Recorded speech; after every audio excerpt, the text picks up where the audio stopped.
নারীরা স্বামী খুঁজে পাচ্ছেন না, তাই তারা স্বামী ভাড়া করছেন। শুনতে অদ্ভুত লাগছে, তাই না? কিন্তু এটা কোনো সিনেমার প্লট নয়, কোনো ব্যঙ্গও নয়। ইউরোপের এক বাস্তব দেশের নিত্যদিনের বাস্তবতা। এই দেশে পুরুষ আছে, কিন্তু প্রয়োজনের তুলনায় খুবই কম। এতটাই কম যে কেউ কেউ 1 ঘন্টার জন্য স্বামী নিচ্ছেন, ভালোবাসার জন্য নয়, বরং সংসার চালানোর জন্য। প্রশ্ন, এই দেশে কি প্রেম হারিয়ে গেছে, নাকি পুরুষরাই আস্তে আস্তে হারিয়ে যাচ্ছে? এই গল্পের দেশ লাটভিয়া, ইউরোপের উত্তর পূর্ব কোণে বাল্টিক সাগরের তীরে অবস্থিত একটি শান্ত আধুনিক রাষ্ট্র। লাটভিয়ার এক পাশে এস্তোনিয়া, অন্য পাশে লিথুয়ানিয়া, পূর্বে রাশিয়া ও বেলারুশ। ভাষা, সংস্কৃতি ও জীবনযাপনে পুরোপুরি ইউরোপীয়। আয়তনে প্রায় 64,000 বর্গ কিলোমিটার, আর জনসংখ্যা মাত্র 19 লাখের মতো। বাইরে থেকে দেখলে লাটভিয়া একেবারেই স্বাভাবিক, ঠিকঠাক চলা একটি ইউরোপীয় রাষ্ট্র। কিন্তু এই স্বাভাবিকতার ভেতরেই লুকিয়ে আছে এক ভয়ঙ্কর অসমতা। এমন এক সমস্যা যা ধরা পড়ে না মাঠে বা রাস্তায়, কিন্তু ধরা পড়ে সম্পর্কের ভেতরে। এই দেশে নারীরা সংখ্যায় বেশি, পুরুষরা কম, এবং এই ব্যবধান সময়ের সঙ্গে সঙ্গে এতটাই বড় হয়েছে যে সমাজকে নতুন সমাধান খুঁজতে বাধ্য করেছে, যে সমাধানের নাম অস্থায়ী স্বামী। এই শান্ত দেশটি আজ ইউরোপের সবচেয়ে অদ্ভুত সামাজিক পরীক্ষাগুলোর একটার ভেতর দিয়ে যাচ্ছে। যখন পুরুষ হারিয়ে যেতে থাকে। কোনো দেশ একদিনে বদলে যায় না, পরিবর্তন আসে ধীরে ধীরে, সংখ্যা দিয়ে, পরিসংখ্যান দিয়ে। লাটভিয়াতেও ঠিক সেটাই হয়েছে। কাগজে কলমে হিসাব ধরলে দেখা যাবে আজ লাটভিয়ায় পুরুষের তুলনায় নারীর সংখ্যা প্রায় 15.5% বেশি। শুনতে অল্প মনে হলেও ইউরোপের প্রেক্ষাপটে এটি ভয়াবহ। কারণ ইউরোপের অন্যান্য দেশেও নারী পুরুষের অনুপাতের পার্থক্য আছে, কিন্তু লাটভিয়ার ব্যবধান প্রায় 3 গুণ বেশি। এর মানে কি? এর মানে একই বয়সের, একই শহরের, একই সামাজিক স্তরের অনেক নারী খুঁজে পাচ্ছেন না একজন সঙ্গী। ডেটিং অ্যাপে প্রোফাইল ঘোরে, মেসেজ আসে না, বিয়ের প্রস্তাব যায়, উত্তর ফেরে না। এই সংকট শুধু তরুণ সমাজে সীমাবদ্ধ নয়, সংখ্যার খেলাটা আরো অদ্ভুত হয়ে ওঠে যখন বয়স বাড়ে। লাটভিয়ায় 65 বছর বা তার বেশি বয়সীদের হিসাব ধরলে সেখানে নারীর সংখ্যা পুরুষের তুলনায় প্রায় 3 গুণ বেশি। এক শহরের বৃদ্ধ নিবাসে সারি সারি নারী, কিন্তু পুরুষ হাতে গোনা। একসঙ্গে বয়স হয়েছে, স্মৃতি জমেছে, কিন্তু পাশে থাকার মানুষ নেই। কর্মক্ষেত্রেও সেই দৃশ্য। অফিসের মিটিং রুমে, হাসপাতালের ওয়ার্ডে, বিশ্ববিদ্যালয়ের ক্লাসরুমে মহিলারাই সংখ্যাগুরু। একজন পুরুষ কর্মী নিজের অভিজ্ঞতা বলতে গিয়ে স্বীকার করেছেন তার সহকর্মীদের প্রায় সবাই নারী। কাজের পরিবেশ ভালো, সহযোগিতাও আছে, কিন্তু পুরুষ কলিগ নেই।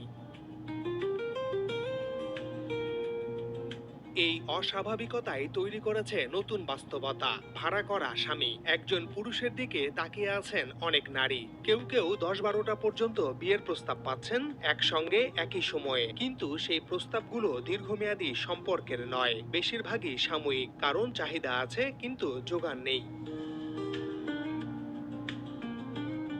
ধীরে ধীরে লাটভিয়া এমন এক জায়গায় পৌঁছেছে যেখানে প্রেম আর পছন্দের গল্প সংখ্যা দিয়ে চাপা পড়ছে, যেখানে সম্পর্কের ভাষা বদলে যাচ্ছে। আর প্রশ্ন ঘুরে ফিরে একটাই, এই দেশে পুরুষরা কোথায় গেল? স্বামী ভাড়া নেওয়া মজার না, বরং প্রয়োজনের গল্প। লাটভিয়ায় যখন প্রথম স্বামী ভাড়া করার কথা শোনা যায়, অনেকেই ভেবেছিলেন এটা বুঝি আধুনিক সমাজের কোনো ঠাট্টা। কিন্তু খুব দ্রুতই বোঝা যায় বিষয়টা আদৌ হাসির নয়। বাস্তবতা এমন, পুরুষের অভাব শুধু সম্পর্কের সংকট সৃষ্টি করেনি, দৈনন্দিন জীবনকেও কঠিন করে তুলেছে। সে দেশের বহু নারী বলছেন এমন অনেক কাজ আছে যেগুলো এতদিন পুরুষরাই করে আসতেন। বাড়ির দরজা মেরামত, জানালা ঠিক করা, রঙের কাজ, বৈদ্যুতিক সংযোগ, এমনকি ভারী জিনিস তোলা, এগুলো এখন আর সহজে করার মতো কেউ নেই।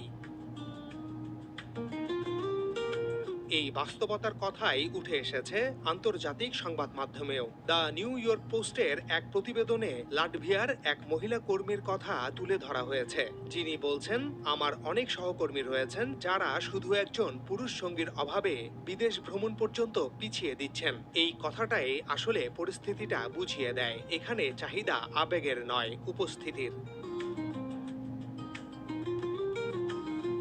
এই পরিস্থিতিতে ধীরে ধীরে জন্ম নেয় একটি নতুন পরিষেবা, অস্থায়ী স্বামী। অনলাইন প্ল্যাটফর্মে বা ফোনে অর্ডার দিলেই নির্দিষ্ট সময়ের জন্য একজন পুরুষ এসে হাজির হন। তিনি প্রেমিক নন, স্বামী নন, কিন্তু কাজের সময় তিনি বাড়ির কর্তার মতো দায়িত্ব নেন।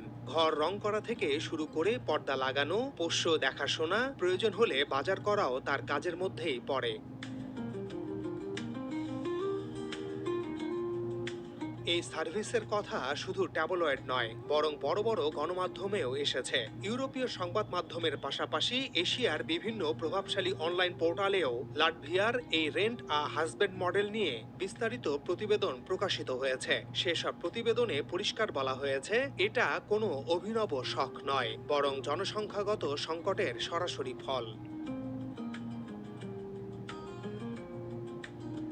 অবস্থা এমন দাঁড়িয়েছে যে অনেক পুরুষ এই পরিষেবাকে পেশা হিসেবে বেছে নিচ্ছেন এবং দিনে একাধিক বাড়িতে কাজ করে মোটা অঙ্কের অর্থ উপার্জন করছেন। যে দেশে একসময় পুরুষ ছিল খুব সাধারণ একটি উপস্থিতি, সেই দেশেই এখন পুরুষ হয়ে উঠছেন বিরল ও চাহিদা সম্পন্ন। তাই স্বামী ভাড়া করা লাটভিয়ায় আর অদ্ভুত কিছু নয়, এটা সময়ের সঙ্গে মানিয়ে নেওয়ার চেষ্টা, একটি সমাজের আত্মরক্ষার গল্প। কিন্তু এই গল্পের পেছনে লুকিয়ে আছে আরো গভীর এক সত্য। পুরুষরা কমছে কেন? ধূমপান, জীবনযাপন আর নিঃশব্দ মৃত্যু। লাটভিয়ায় পুরুষদের সংখ্যা ক্রমেই কমে যাচ্ছে এবং ২০২৫ সালের তথ্য দেখায় এটি শুধু এক বা দুই কারণে হয়নি, বরং স্বাস্থ্য, জীবনধারা, অর্থনীতি ও জনসংখ্যার ঘাটতির জটিল মিশ্রণের ফল। দেশের মোট জনসংখ্যা প্রায় ১৯ লাখ, যার মধ্যে পুরুষ প্রায় ৪৬% এবং নারী প্রায় ৫৪%। প্রতি ১০০ পুরুষে প্রায় ১১৬ জন নারী থাকায় লিঙ্গ অনুপাত নারীর দিকে ঝুঁকে আছে। এখানে প্রধান কারণ হলো স্বাস্থ্য। লাটভিয়ার পুরুষদের গড় আয়ু নারীর তুলনায় প্রায় ১০ বছর কম। পুরুষের গড় আয়ু প্রায় ৭০.৫ বছর আর নারীর গড় আয়ু প্রায় ৮০.৬ বছর। হৃদরোগ, স্ট্রোক, ক্যান্সার সহ বিভিন্ন দীর্ঘমেয়াদী রোগের সঙ্গে ধূমপান, অতিরিক্ত মদ্যপান এবং অস্বাস্থ্যকর জীবনধারা যুক্ত। মানসিক স্বাস্থ্যের সমস্যা ও আত্মহত্যার হারও পুরুষদের মৃত্যুহার বাড়াচ্ছে। বৃদ্ধ বয়সে পুরুষের সংখ্যা দ্রুত কমে যাওয়ায় দেশে নারীর সংখ্যাই তুলনামূলকভাবে বেশি দেখা যায়। অর্থনৈতিক কারণে অনেক যুবক কাজের সুযোগে বিদেশে চলে যায়, বিশেষ করে ইউরোপের ধনী দেশগুলোতে। গ্রামীণ এলাকার পুরুষরা শহরের তুলনায় স্বাস্থ্য সেবা ও সুযোগ সুবিধা কম পাওয়ায় মৃত্যু ও অভিবাসন এখানে বেশি। এছাড়া লাটভিয়ার জন্মহারও কম, ফলে নতুন পুরুষ শিশুর সংখ্যা তুলনামূলকভাবে কম। লাটভিয়ার লিঙ্গ ভারসাম্যহীনতার সমস্যা শুধুমাত্র বর্তমানের গল্প নয়, এটি ভবিষ্যতের সামাজিক ও অর্থনৈতিক দিককেও গভীরভাবে প্রভাবিত করছে। বিশেষজ্ঞরা বলছেন, সমাজে পুরুষ সংখ্যা কম থাকলে পরিবার, কর্মক্ষেত্র এবং জনসংখ্যার বৃদ্ধিও প্রভাবিত হয়। লাটভিয়ার গল্প একটি সতর্ক বার্তা হিসেবে কাজ করছে পুরো ইউরোপের জন্য। যেখানে পুরুষের সংখ্যা কম, সেখানে নতুন সামাজিক নীতি, স্বাস্থ্য সচেতনতা এবং যুগোপযোগী পরিষেবা একত্রে কাজ করতে হবে। একদিকে অস্থায়ী স্বামী পরিষেবা মহিলাদের দৈনন্দিন জীবন সহজ করছে, অন্যদিকে দীর্ঘমেয়াদী পরিবর্তন নিশ্চিত করতে হবে সামাজিক, স্বাস্থ্য ও শিক্ষা ক্ষেত্রে। এই ধারা যদি অব্যাহত থাকে, তবে ভবিষ্যতে লাটভিয়া কেবল সংখ্যাগত ভারসাম্যই পুনরুদ্ধার করবে না, বরং সমৃদ্ধ, সুস্থ এবং সামঞ্জস্যপূর্ণ সমাজ গড়ে তুলবে। আজ এই পর্যন্তই। আবারও দেখা হবে নতুন কোনো প্রতিবেদনে। সবাই